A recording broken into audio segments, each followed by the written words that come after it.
So basically, in order to answer, don't start it yet.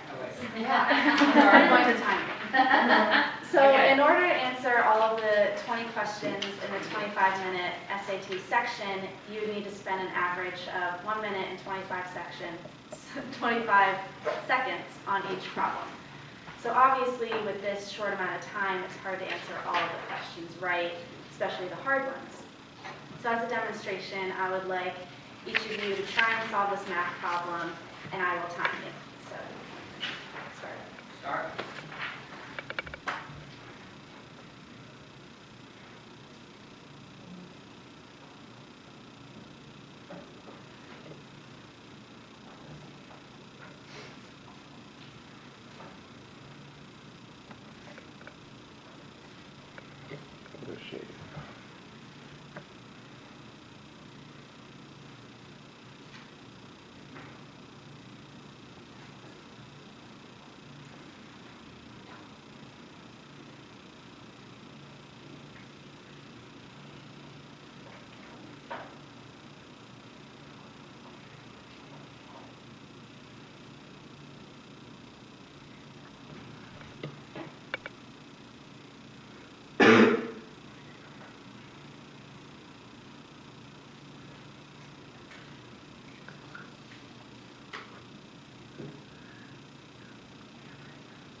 Okay, stop.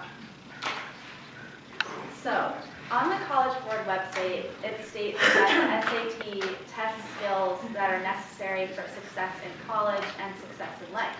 So, after doing that problem, do you agree that questions like these determine your success in college or your success in life? I haven't done a thing like this once in college. Exactly. So, do any of you believe that these questions reflect your overall intelligence? Exactly. So, the questions on the SAT and the ACT really do not demonstrate someone's true intelligence or how successful they're going to be in life. Yes, they give college admissions a way to see what you have learned. However, I don't even remember learning half of the math problems or random vocabulary that I was tested on.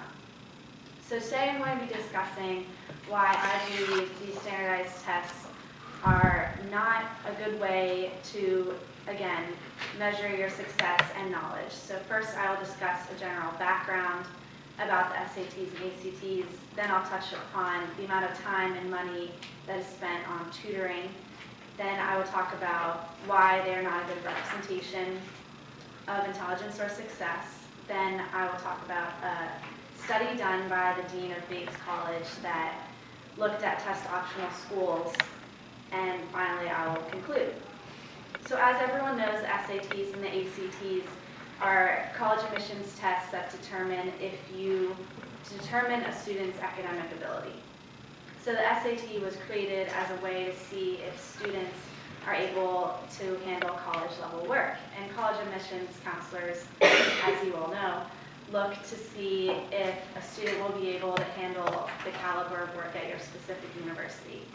However, over time, these SATs and ACTs have become extremely important and a huge stress on students and are now basically seen as a student's future. And many will go to great lengths in order to achieve the scores that they want.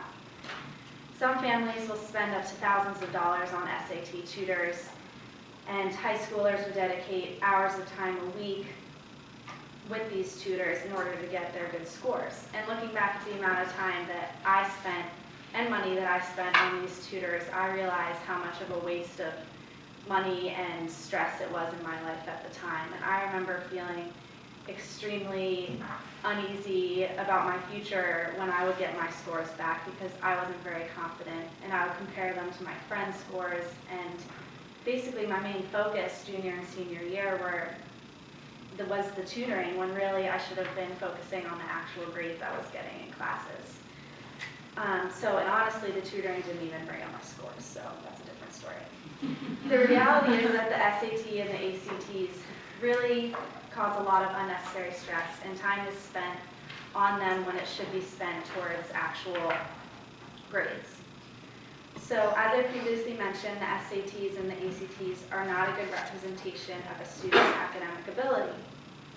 Students who have not so great grades in high school, or they don't have a great work ethic or aren't very involved, some of them test and they get great scores. Whereas on the other hand, there are some students that try really hard in high school, they get good grades, they're really involved, and when they test, they don't test very well. So in my opinion, that's one of the main flaws about standardized testing. And some larger schools will go through applications, and if your score isn't at a certain level, they just won't even consider your application. So basically, this is one of the main flaws because everyone's brain is different, and everyone has different ways of showing their intelligence, and it's difficult for the SATs and ACTs to capture the uniqueness of every student's brain. And many schools are catching on to this and becoming test optional, such as Bates College, Wake Forest, Furman, Connecticut College, Trinity, so many more. Good. And these schools are de-emphasizing standardized tests by making it optional for students to submit their scores or not. And a study was conducted by the dean of Bates College, and the study found that there was virtually no difference at all in the grades or the academic performance of the students that did submit their scores and those that didn't. And the study also proved that college or high school grades are a really true representation of how successful a student's going to be in college. It found that those with low grades, again, those with low grades in high school but high test scores had an overall lower GPA in college than those with lower test scores but higher high school grades. So that again just really proves how important it is to look at high school grades rather than these test scores.